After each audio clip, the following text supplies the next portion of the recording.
मक्के के फूल बेचने वाले को अंग्रेजी में पॉपकॉर्न, सिनेमा में चले जाओ इतना डब्बा 280 रुपया का है और मक्का लोगे 30 रुपया किलो। बारात में आए हैं क्या? चिप्स बनाने 2 आलू का चिप्स पैकेट में नहीं होता पूरा, बड़े 2 आलू 30 रुपए का है, बाकी तो हवाई है उसमें, है ना नवीन जी? वो 80 रुपया बोरा क्यों खरीद रहा है?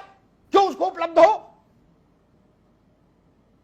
इस पर भी कोई कानून होना चाहिए, कोई व्यवस्था लाइए। सरकारी बाबू जो वेयर हाउसिंग के होते हैं, ये अपना अनुभव बता दे रहा हूं एक बात, बुरी लगे तो भी भली और बुरी भली लगे तो अच्छी बात। वो लोग क्या करते हैं, जो गेहूं खुले में रख देते हैं बरसात में जानबूझ के, क्या तो 10-20 हजार कुंटल, लाख कुंटल कहीं भीग जाता, कहीं 10,000 कुंटल, कहीं कुछ कैसा करके भीग जाता। देश भर में कई लाख कुंटल अनाज भीग के खराब हो जाता है। ठीक, वो जानबूझ के भी भिगो देते। ऐसे ऐसे संत लोग हैं, सत्य प्रवृत्ति के ऐसे ऐसे अधिकारी हैं। उसके बाद वो बेच देते हैं औने पौने दाम में बियर फैक्ट्री को। क्या ये कोई रॉकेट साइंस है? कोई गुप्त बात बता रहा हूं? इस किसको नहीं पता? नवीन जी को नहीं पता, सुनील जी को नहीं पता, उमाशंकर जी को नहीं पता, हरनाम जी को नहीं पता, कि कुलदीप को नहीं पता, कि भीम सिंह साहब को नहीं पता। क्या सच्चाई नहीं है? अब वो 4 घूंट की गिलसिया 50 रुपया, 60 रुपया, 80 रुपया बेच रहे हैं और लोग लाइन लगा के पी रहे हैं।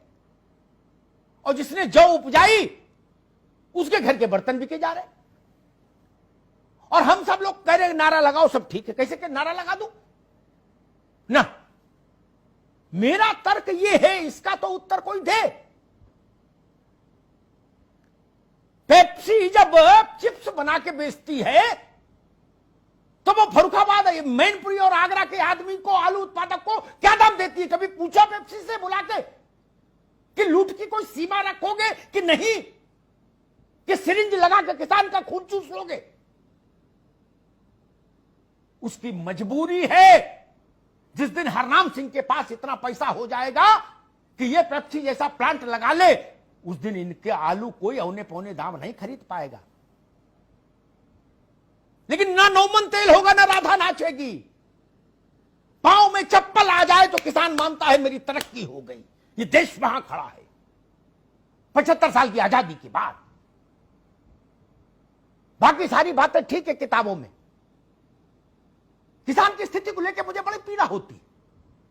अभी एक ट्रैक्टर भारत का बड़ा लोकप्रिय ब्रांड है ट्रैक्टर में, महिंद्रा। अभी उसके नॉर्थ इंडिया के हेड आए थे मेरे पास, तो मैंने स्वाभाविक उत्सुकता में पूछा, भाई क्या स्थिति परिस्थिति है? नवीन भाई सुनिए, बड़ी महत्वपूर्ण बात है।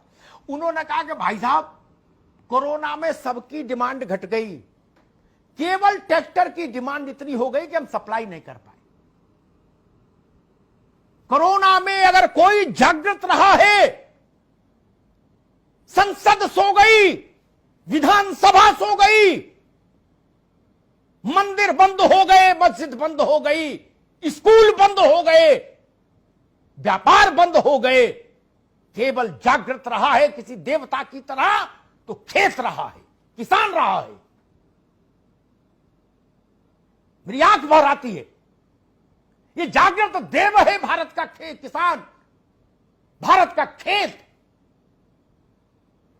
बाबा विश्वनाथ के कपाट बंद हो गए, वैष्णो देवी के कपाट बंद हो गए, बाके बिहारी महाराज के कपाट बंद हो गए, जामा मस्जिद बंद हो गई, स्वर्ण मंदिर बंद हो गया, भारत की संसद का दरवाजा बंद हो गया, भारत का खेत बंद नहीं हुआ। यह अद्भुत उदाहरण है जो पूरे देश को 135 करोड़ लोगों को सिर झुकाना चाहिए। इसके लिए, भारत के किसान के लिए मैं निवेदन करूंगा, नीति आप सरकार में हो, आप ही नीति लाओगे, और कौन लाएगा? लेकिन जो हितग्राही है उनको संतुष्ट करिए। लोकतंत्र की मांग है। किसान, भारत अभी भी बहुत कुछ खेती पर निर्भर करता है मित्र।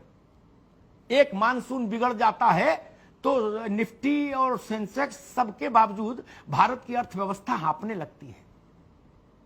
आज भी भारत का आर्थिक ढांचा खेती पर टिका है। इस सत्य को ध्यान रखिए। किसान खुश होगा तो देश खुश होगा। धन्यवाद।